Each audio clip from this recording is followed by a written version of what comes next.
तो मेरे भाइयों, दोस्तों, बहनों, अब तैयार हो जाओ कि वक्त आया है इनको घर भेजने का।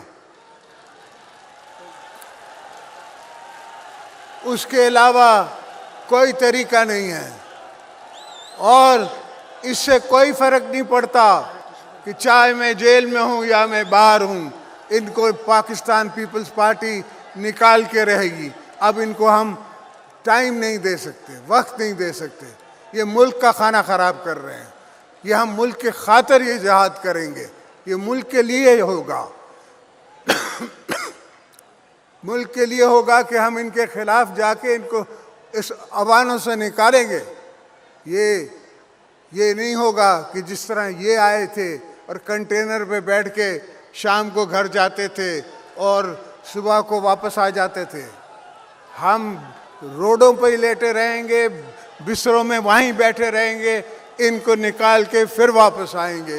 ये हमारा आपसे वायदा है और इंशाअल्लाह अवाम मेरे साथ है और अवाम हमारे साथ चलेगी, इनको हम निकालेंगे। तो दोस्तों, आपसे यही इल्तिजा है कि अपनी सब्र का पैमाना लबरेज न रखें।